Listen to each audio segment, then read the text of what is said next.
공간대여 시장이 갈수록 핫해지고 있죠. 근데 공간대여 관련해서 정보를 얻을 것들은 많지 않고 관심사는 많은데 어떤 공간대여를 해야 될지 잘 모르겠고, 그래서 오늘 제가 여러분께 공간대여의 모든 분야를 망라한 영상 하나를 준비했습니다. 네가 도대체 누군데 공간대여에 관련한 망라한 영상을 찍느냐, 저를 모르는 분이 있을까봐 저를 좀 소개하자면, 어반클래식이라고 하는 파티룸 브랜드 32개 호점 이상을 창업했고, 팝플레이스라고 하는 팝업 공간대여를 비롯해서 에어비앤비나 단기 임대를 하는 주거형 공간대여까지 겸하고 있는 유튜버이자 사업가 저스트듀입니다. 제가 공간대여 관련해서 오늘 좀 올인원 영상으로 한번 준비를 해봤는데요. 아마 이런 영상 어디에도 못 찾아보실 거예요. 뭐 이것도 공간대여고 저것도 공간대여고, 연습실 그건 뭐야, 스튜디오는 뭐야, 공유 오피스도 공간대여라던데, 그러니까 그런 개념들이 많이 헷갈리셨죠. 그래서 오늘 이 영상에서는 여러분께 공간대여란 무엇인지, 대체 그게 뭐길래 이렇게 핫한 건지, 개념과 종류, 그리고 그 종류별 공간대여의 특징, 그리고 마지막으로 여러분한테 딱 맞는 공간대여가 무엇일지 제가 추천까지 해드리려고 합니다. 그러니까 이 영상 끝까지 보셔야겠죠.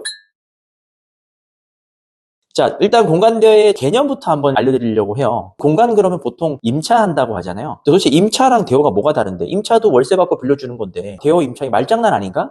아닙니다. 대여라는 개념에는 상대적으로 어떤 개념이 들어가 있냐면요, 짧게 준다는 개념이 들어가 있어요. 그래서 공간대여 사업자들이 하는 역할은, 그것이 주거 공간이든 상업용 공간이든 계약을 할 때는 최소 단위가 어떻게 되죠? 1년 혹은 2년, 그리고 상업 공간은 5년까지 갑니다. 그럼 그 계약을 하는데 필요한 것들이 있죠. 보증금, 그리고 그 공간들을 사용 수익화하기 위한 시설들, 이런 것들을 이제 공간 사업자들이 부담을 하는 겁니다. 그 부담을 하고 대여자들에게 이것을 필요할 때만 쓰라라고 빌려주는 형태의 사업이 공간 대여 사업인 겁니다. 다시 한번 정리하자면, 길게 계약은 내가 할게, 짧은 이용은 네가 해라. 이게 공간대여 사업입니다. 근데 도대체 이런 공간대여 사업이 왜 핫해졌느냐? 이건 요즘의 추세와 좀 맞물리는 건데요. 일단 자산시장이 폭등을 했죠. 그러면서 일반적으로 장기 임차를 들어가서 사업하기 힘든 사람들이 많아졌습니다. 마찬가지로 이런 주거 공간들도 공실들이 많이 늘어났죠. 그래서 일반 임차로 채우자고 하니 들어와서 2년, 3년 살겠다고 하는 사람들이 많이 없어졌어요. 그러다 보니까 유동성을 좀 확보하기 위해서 끊어 팔기 시작하는 겁니다. 눈치 빠른 사업자들이. 그래서 이제 단기 임대 같은 게 생기기도 시작했고, 근데 이런 것들이 끊어 팔면 수익성이 좋다는 건 알겠어. 공간을 쪼개서 팔고 시간을 쪼개서 팔면 당연히 시간당 공간당 단가가 올라가겠죠. 그러니까 사업성이 좋아진 건 맞습니다. 그런데 그게 쪼갤수록 공실률이 올라가잖아요. 쪼갤수록 팔기가 어려워집니다. 그래서 이걸 해결하려면 반드시 필요로 되는 기술이 뭘까요? 온라인입니다. 온라인을 통해서 내가 얼마나 많은 고객들에게 접근 가능한가가 바로 공간대여의 핵심 스킬이라고 할 수 있습니다. 그래서 공간대여 사업은 이런 자산시장과 실물시장 안의 괴리, 그리고 온라인 시장이라고 하는 훌륭한 도구들을 통해서 계속해서 발달해 나가고 있는 시장이다, 이렇게 생각하시면 되겠습니다. 어떻게 개념이 좀 정리가 되셨을까요? 자, 이제 개념을 아셨다면 현존하는 공간대여업의 종류는 뭐가 있는지 제가 지금부터 설명해 드리겠습니다. 공간대여업의 종류는요, 크게 두 가지로 구성이 됩니다. 하나는 비주거형 공간대여업이 있고요, 하나는 주거형 공간대여업이 있습니다. 왜냐하면 대한민국에 존재하는 대부분의 건물은 비주거형이거나 주거형이거든요. 자, 예를 들어 볼까요? 제가 지금 찍고 있는 이런 파티룸 공간, 이건 주거형인가요? 주거형처럼 생겼지만 사실은 상업 건물에 있습니다.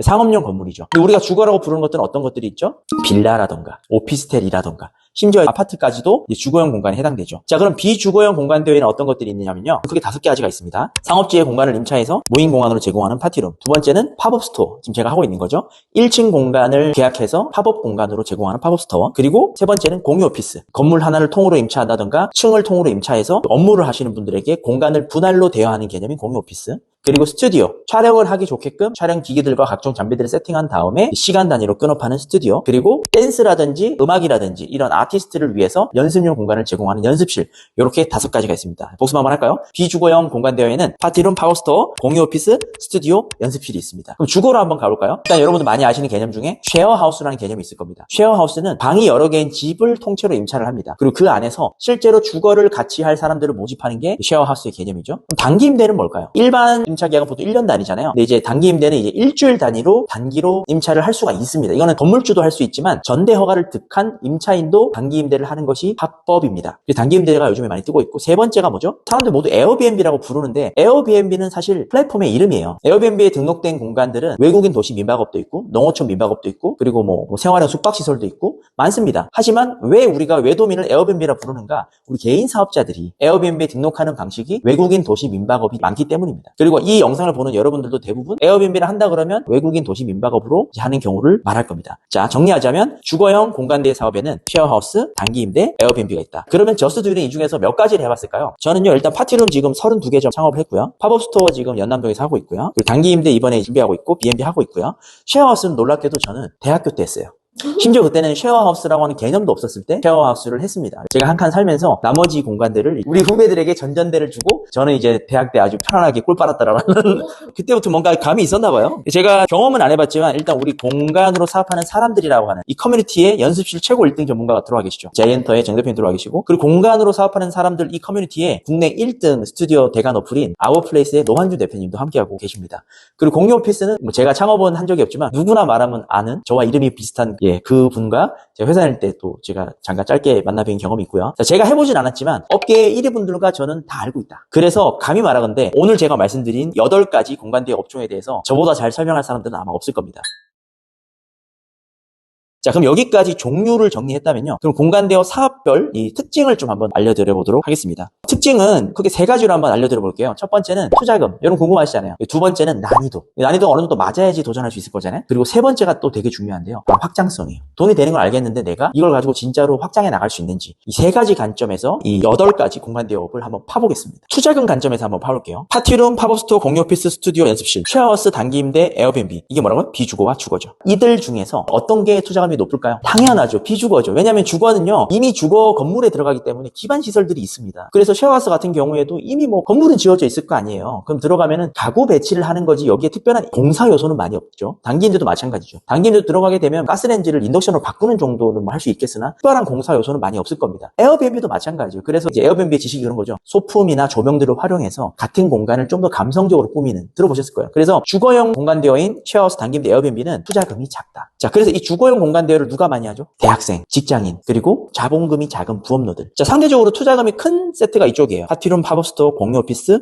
스튜디오, 연습실. 이 중에서도 가장 많이 드는 시설비가 어딜까요? 물론 여기서 전제해야 될 거는 케바케예요. 공유 오피스도 뭐 다 된 거 내가 싸게 인수했으면 좋게 들죠. 근데 그런 걸 말씀드린 게 아니라 일반적으로 내가 제로 베이스에서 시작한다고 했을 때 돈이 많이 드는 거는 일단 공유 오피스입니다. 왜냐하면 공유 오피스는 이걸 시작할 수 있는 최소 면적 단위가 굉장히 커요. 겨우 뭐 입주사 2개 정도 가지고 공유 오피스 한다는 사람 없잖아요. 적어도 입주사를 뭐 8곳, 10곳 이상은 들여보내고 거기 안에 이제 커뮤니티 기반의 공유 시설들을 설치할 수 있을 정도의 규모가 나와야 되기 때문에 시설비는 아마 공유 오피스가 가장 많이 들 겁니다. 그리고 또 뭐가 있을까요? 맞아요. 스튜디오도 이것도 케바케예요. 스튜디오라는 창업은요 되게 특이한데요. 전문 스튜디오 창업에는 돈이 많이 들지만 그냥 내가 갖고 있는 공간 아무거나 등록할 수 있다는 점에서 되게 창업하기 쉬운 아이템이 스튜디오예요. 그냥 창고 같은 공간 있죠. 지하 밀실 같은 공간을 스튜디오랍시고 이렇게 탁 등록해서 파는 분도 있습니다. 지하에 이렇게 드럼통 같은 거 갖다 놓고 정말 누가 봐도 어두컴컴한 곳을 뮤직비디오 촬영장으로 대관합니다. 그래서 아워플레이스는 사실 모든 사람이 등록할 수 있습니다. 심지어 내가 먹고 자고 하는 내 아파트도 촬영 장소로 등록하는 건 공짜예요. 그리고 실제로 아워플레이스에서 대관이 많이 되는 장소 중에 하나가 노 부부가 사는 오래된 단독주택입니다. 그 주택에서 대관이 정말 많이 되고 그 이제 할아버지가 그걸로 이제 굉장히 수익화를 많이 했다는 영상들이 있어요. 유튜브 찾아보면. 그래서 스튜디오는 전문 스튜디오를 하기에는 돈이 많이 들지만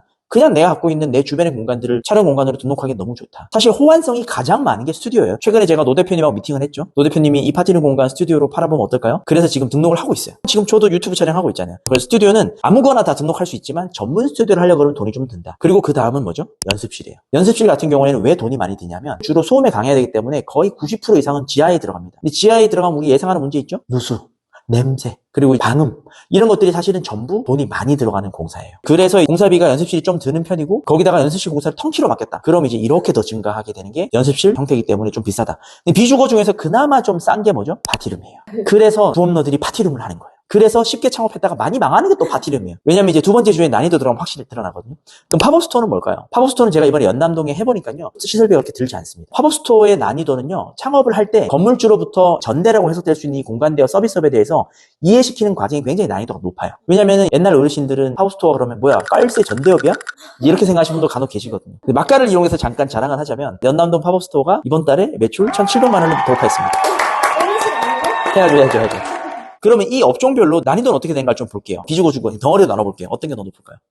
비주거? 당연히 비주거죠. 그러니까 이 주거 쪽에 사람들이 몰리는 이유를 알겠죠. 싸게 창업할 수 있고 상대적으로 수익화도 쉬우니까. 이 비주거 쪽은 일단 기본적으로 비싸고 난이도 높아요. 그중에서 극악의 난이도가 있는 애가 있어요. 이건 제 생각입니다. 파티룸이랑 팝업스토어예요. 사람들이 파티룸 되게 쉽다고 생각하잖아요. 그러니까 업을 시작해보면 알아요. 그러니까 운영 난이도에는 3가지가 있어요. 공간 대여를 운영함에 있어서 3가지를 잘해야 됩니다. 하나는 마케팅, 두 번째는 예약 응대, 그리고 세 번째는 현장 응대, 현장 관리예요. 그래서 마응현이라고 머릿속에 넣어두세요. 마응현. 근데 마케팅 난이도가 일단 파티룸은 사악합니다. 제가 이제 파티룸 주제로 유튜브를 했을 때만 해도 사실 이렇게 많은 경쟁 강도는 아니었어요. 근데 지금은 그냥 웬만하면 그냥 업체들이 보이지도 않습니다. 그래서 파티룸 한다고 하는데 시설 예쁘게만 하시는 분들이 있어요. 마케팅 하나도 모르면서. 그러면 이 시장에서 안타깝게도 사라집니다. 그리고 또 어려운 게 팝업 스토어도 높아요. 팝업 스토어는 사실 이 분야 쪽에 전문 지식이 없는 분들은 거의 할 수 없습니다. 왜냐하면 팝업 스토어라는 게 단순히 공간만 대관해 주는 게 아니라 팝업이라고 하는 행사를 어느 정도 기획할 수 있어야 돼요. 그리고 이제 판매 유통업에 대한 개념이 조금 있어야 이 업체들 관점에서 상담을 해줄 수가 있습니다. 팝업 스토어 마케팅 난이도 사실 이거는 경쟁자가 없기 때문에 좀 낮은 편이에요. 저한테는. 근데 이거 응대 난이도가 상당히 높죠. 예약 응대 난이도가. 왜냐면 물어오는 말 자체가 전문 용어예요. 거기 필업 공간은 좀 있나요? 뭐 이런 거. 필업이 뭐예요? 재고를 채운다는 거죠. 단기 행사에서 중요한 게 판매된 재고에 대한 필업 속도라 그러거든요. 그리고 뭐지? 후방 창고라 그래요. 후방 창고에서 필업단까지 내가 몇 초 걸리느냐. 이런 것들이 이제 단기 행사를 할 때 되게 중요하거든요. 처음 들어보죠? 여튼 이런 개념들을 알고 있어야 된다. 그래서 팝업 스토어도 웬만큼 내가 지식이 있지 않고는 하기 어려운 영역이다. 그리고 이제 또 어려운 게 뭐가 있죠? 공유 오피스 어렵죠. 공유 오피스는 독점자가 있어요. 우리가 많이 아는 네, 저와 이름 비슷한 대표님이 운영하는 그게 있기 때문에 그 업체와 경쟁을 하기보다 나만의 색깔 있는 오피스를 해야죠. 이거 난이도가 꽤 많습니다. 그리고 투자금도 높기 때문에 회수 기간도 긴 사업이죠. 그래서 개인이 하기엔 좀 어려운 사업일 수 있죠. 그리고 스튜디오도 그냥 등록하기엔 난이도가 낮지만 내가 뭔가 이걸 전문적으로 오래 하겠다. 이것도 사실은 마케팅업이거든요. 근데 지금 제가 말씀드린 것 중에서 비상주로 운영할 수 있는 거는 파티룸, 팝업 스토어, 연습실밖에 없어요. 무슨 말이냐? 공유 오피스 스튜디오는 상주를 거의 해야 됩니다. 운영하는 대표님들이 어떻게 하는지 보면 알잖아요. 상주를 하시더라고요. 이유는 모르겠지만 스튜디오 같은 경우에도 대부분 이제 전문 스튜디오를 운영하시는 분들은 안내도 해드려야 되고 그리고 무엇보다 시설 점검을 많이 해야 됩니다. 시설이 복잡할수록 점검 요소가 많고 그것들을 위탁 맡기기가 어렵기 때문에 아무래도 좀 자동화는 좀 어렵다. 그러면 개인이 할 수 있는 것이 난이도 낮은 사업 중에 하나는 또 뭐가 있죠? 연습실. 연습실은 마케팅 난이도가 일단 낮습니다. 왜 낮을까요? 플랫폼 의존도가 높거든요. 자, 여러분 이거 기억하면 좋을 것 같아요. 플랫폼 의존도가 높고 플랫폼 독점력이 강한 업종일수록 마케팅 난이도는 낮아요. 에어비앤비는 에어비앤비 앱에서 예약이 되잖아요. 에어비앤비 트래픽으로 외국인 도시민박을 굴리잖아요. 다른 데 안 올려도 되잖아요. 그래서 마케팅 난이도가 낮아요. 단기 임대는 리브 애니웨어 33M2에서 넣으면 트래픽이 생기잖아요. 그래서 마케팅 난이도가 낮아요. 근데 주거 중에서도 쉐어하우스는 마케팅 난이도가 조금 있는 편이에요. 왜냐하면 피터팬의 귤을 직접 모집 공고를 해야 됩니다. 쉐어하우스에 대해서 소비자들을 연결해주는 압도적 플랫폼이 아직 없기 때문이죠. 그래서 독점적인 플랫폼이 있는 시장일수록 마케팅 난이도는 낮다. 근데 파티룸에 대해 독점적인 플랫폼이 있습니까? 스클이 조금 이제 독점까지는 아니더라도 조금 과점? 과점도 좀 과하다. 과점? 조금 과점 정도 하고 있는데 클로만 장사한다? 파티룸 다 망하거든요. 네이버, 여기어때 기타 등등 모든 채널에서 내가 상위 노출을 관리할 줄 알아야 할 수 있는 사업입니다. 다시 연습실로 돌아와서 연습실 같은 경우에는 그래서 마케팅 난이도가 낮다는 게 왜 그럴까요? 플랫폼 의존도가 높다는 거겠죠. 스페이스 클라우드 의존도가 좀 높습니다. 아직까지는. 그래서 요즘에 연습실 같은 경우도 한 6년 전에 파티룸을 보는 것 같아요. 과거 한 6년 전에 파티룸은 스페이스 클라우드에 올리면 팔렸어요. 근데 지금은 경쟁력 있는 연습실을 하려면 스페이스 클라우드뿐만이 아니라 이제 네이버도 조금씩 해야지 되는 그런 시장으로 변해가고 있습니다. 그래서 연습실은 마케팅 난이도가 낮지만 뭐가 높은지 아세요? 이거는 응대 난이도라기보다 그냥 응대 피로도라고 하는 게, 왜냐면 예약 단위가 다르거든요. 예를 들어 파티룸으로 제가 월 300 매출을 찍는데 필요한 예약 건수는 20여 건에 불과해요. 무슨 말이냐? 내가 월 300 이상의 매출을 기록하는데 20명 정도만 전화 소통하면 돼요. 근데 연습실은 300만 원 찍으려면 어떻게 해야 되게요? 객단가가 1, 2만 원짜리거든요. 객단가가 예를 들어 뭐 3만 원, 4만 원 뭐 이렇습니다. 최소 6, 70명을 계속 소통해야 돼요. 그러니까 하루에 한두 명을 계속 소통하고 있어야 된다는 거죠. 그래서 응대의 빈도가 높다는 거는 많은 지점을 하기에 난이도가 높다는 거죠. 자, 이쯤 되면 사실 저는 뭐 다 풀었어요. 왜 제가 파티룸을 많이 하는지. 이거는 사업 실력만 있으면 응대 난이도가 낮기 때문에 확장 가능성이 되게 높다는 거죠. 자, 이러면서 자연스럽게 우리 마지막 확장성을 한번 이야기해 볼게요. 자, 그럼 이 비주거의 5가지와 주거 이 3가지 중에 확장성이 정말 제한이 없는 것은 어떤 게 있을까요? 제한이 없는 확장성. 법적으로 제한이 없다. 개인이 여러 개를 해도. 주거 쪽은요, 일단 에어비앤비 외국인 도시민박업은 개인이 2개 한다는 것 자체가 불법을 의미해요. 왜냐면 본인이 거기에 사는 걸 전제로 하거든요. 그래서 이거는 확장성이 에어비앤비는 없어요. 그래서 단기임대가 각감받는 거예요. 단기임대가 각감받지만 단기임대 단점은 또 뭐가 있죠? 수익이 낮아요. 하나에서 벌어봐야 6, 70이에요. 파티룸 1개점이랑 비교하면 단기임대 한 4, 5개 해야 파티룸 1개점 수익이 나와요. 그래서 쉽지만 많이 해야 된다. 그럼 그거 말고 아까 제가 말씀드린 그런 운영 난이도, 마케팅 난이도 등등의 이슈 때문에 좀 어려운 것들. 첫 번째, 자본 난이도 때문에 안 되는 게 있어요. 공유 오피스입니다. 회수하는데 너무 시간이 오래 걸려요. 보통 한 3, 4년 걸리기 때문에 내가 하나에서 회수 끝나고 나서 돈이 있어야 또 창업할 거 아니에요. 그러면 또 오래 걸리기 때문에 빠르게 못 찍어내죠. 그래서 이건 덩어리가 커서 그런 거고요. 또 스튜디오도 마찬가지로 투자금이 좀 들어가는 편이라서 안 되는 거고요. 연습실도 투자금도 높은 데다가 왜 확장성이 낮냐면 이게 많아요. 계속 전화 받아야 돼요. 2개 하면 이게 2배 될 거 아니에요. 근데 파티룸은 한 20개 예약 받아도 한 내가 3개 확장해 60개면은 하루에 3명 응대하는 거거든요. 직장 다니는데 지장이 없어요. 팝업 스토어요? 예약 응대가 더 적어요. 한 달에 한 5명 예약 받아서 제대로만 전환시키면 월 1,000만 원 벌 수 있는 게 팝업스토어예요. 근데 이건 아무나 할 수 있다? 못한다. 쉐어하우스 같은 경우에도 확장성이 막히는 게 왜 그렇죠? 전대동이에요. 단기임대도 마찬가지죠. 전대동의. 에어비앤비도 법적인 요소를 제외하고라도 집주인 동의예요. 그러니까 이런 식으로 누군가의 동의를 득해야 되는 주거형 공간 대여는 확장하려고 그러면 나의 의지로 되는 게 아니라 누군가의 동의가 필요하기 때문에 어렵더라. 자, 확장성 좀 정리가 되셨을까요? 자, 그래서 여기까지 제가 개념과 종류, 특징을 요약해 드렸어요.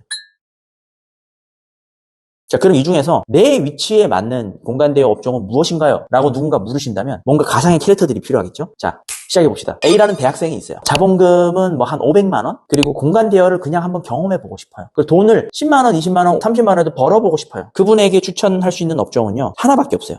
단기임대. 왜냐면 500만 원으로 창업하면 파티룸은 망합니다. 할 수는 있어도 망해요. 왜냐면 본질이 너무 낮아서 경쟁에서 상대가 되지 않겠죠. 제가 대학 때 쉐어하우스 했잖아요. 제가 쉐어하우스 했을 때 그때 그 집이 300에 30이었어요. 반지하 자취방. 300에 30짜리에서 제가 30만 원 월세를 내는데 이 두 방에서 받았던 그 전대에 대한 그게 이제 50만 원. 물론 저는 고백하자면 그 당시에는 건물주 아주머니한테 저희 후배들하고 산다고 했어요. 근데 맞는 말이니까. 진짜로 저희 후배들하고 살았어요. 근데 후배들한테 돈을 받은 거지. 여튼 이런 식으로 하면 쉐어하우스도 돈이 안 들 수 있다. 근데 뭔가 그래도 이렇게 경험해보고 공간 대여업도 사업이거든요. 엄연히 고객이 존재하고 그 고객에게 공간 서비스를 어떻게 제공하냐에 따라서 실적이 달라질 수 있는 사업이기 때문에 대학생 여러분들은 단기임대를 제가 추천드리고요. 자, 그럼 내가 직장인이다. 근데 직장인도 부류가 있어요. 직장인인데 내가 사업 좀 알아. 과거에 저 같은 사람이죠. 내가 자영업 시장에 대해서 많이 다녀봤고 사업 구조를 어떻게 짜고 기획하고 마케팅하는지를 내가 좀 알아. 내가 봤을 때 일반인보다 나는 좀 고수야. 백업 파티룸이에요. 내가 들어가는 인풋 대비 수익이 굉장히 큽니다. 제가 봤을 때 현존하는 사업 중에 ROE가 가장 높은 사업은 파티룸이에요. 잘하는 사람 기준으로. 그런데 만약에 내가 일반 직장인이고 사업 경험이 한 번도 없어. 그럼 파티룸 하면 안 돼요. 진짜 안 돼요. 이제 시작했다가 거의 빛의 속도로 접습니다. 그래서 B&B를 하라는 거죠. B&B는 확장성은 없지만 하나는 할 수 있거든요. 특히 요즘에 에어비앤비가 정책 발표를 했죠. 이제 더 이상 정식 허가를 득하지 않은 업종들은 에어비앤비 앱에 등록이 안 됩니다. 그리고 1년이 지나서 내년 10월부터는 허가를 득하지 못한 숙소들은 다 에어비앤비에서 강제 탈락되게 돼 있어요. 자, 그럼 여러분 예상되는 시나리오가 있지 않나요? 경쟁자가 줄어들죠. 그죠? 수요는 그대로겠죠. 그러면 당연히 기존에 있는 합법 숙소들이 그 혜택을 누리게 될 가능성이 높다. 그래서 제가 만약에 부업 딱 하나에만 해야 되는 직장인이라면 저는 에어비앤비 무조건 합니다. 합법 매물 무조건 찾을 것 같아요. 똘똘한 한 채를 위해서. 저도 지금 그래서 에어비앤비를 하고 있거든요. 저희는 이제 거의 뭐 준비가 끝났고 이제 손님만 받기만 하면 되는 그런 상태가 와요. 이 스토리도 나중에 한번 올려볼게요. 자, 그리고 이제 마지막 세 번째, 내가 은퇴를 했어요. 뭐 잘 모르겠어. 근데 커피숍은 하기 싫어. 치킨집도 하기 싫어. 그래서 그냥 내가 믿고 맡길 브랜드를 찾아서 맡기고 그냥 꾸준하게 벌고 싶다 그러면은 저는 그것도 방법이라고 봐요. 공간 대업은 여기 있는 거 사실 뭐 제가 이렇게 높낮이를 비교해서 그렇지 현존하는 어느 자영업종보다 노력 대비 자본 투하 대비 효율이 높은 업종들이거든요. 근데 지금 이 업종 중에서 브랜드화된 영역이 생긴 데가 많이 없죠. 일단 파티룸 일단 어반클래식이 생겼고요. 어반클래식 지점 문의를 하면은 제가 창업해드립니다. 커피숍이라던가 뭐 이런 일반 외식 업종에 정말 비교할 수 없는 자본 투입 대비 수익률을 약속할 수 있고요. 그리고 연습실 창업에는 우리 제이언트 대표님이 계시죠. 이쪽은 물론 자본금이 많이 들고 회수기간이 좀 느리다는 단점이 있지만 그래도 아직까지 시장이 살아있기 때문에 꾸준한 인컴이 어떤 건지를 경험해볼 수 있는 시장이 또 여기에 열려 있습니다. 자, 여기까지 개인이 할 수 있는 공간 대여 업종 8가지를 설명드려 봤고요. 내가 어떤 입장인지에 따라서 좀 어떤 걸 해야 될지 감이 오시나요? 그래서 여러분 제가 저스트듀얼 채널에서 너무 파티룸 이야기만 해서 다채롭게 한번 준비를 해봤는데요. 여러분의 형편과 상황을 고려해서 창업 결정을 하시면 좋을 것 같고 그리고 창업과 관련돼서 여러 가지 기타 고민이나 그런 것들이 있다 그러면 밑에 링크에다가 자유롭게 질문 남겨주시면 제가 상담 도와드리도록 하겠습니다. 지금까지 저스트듀얼이었습니다. 감사합니다.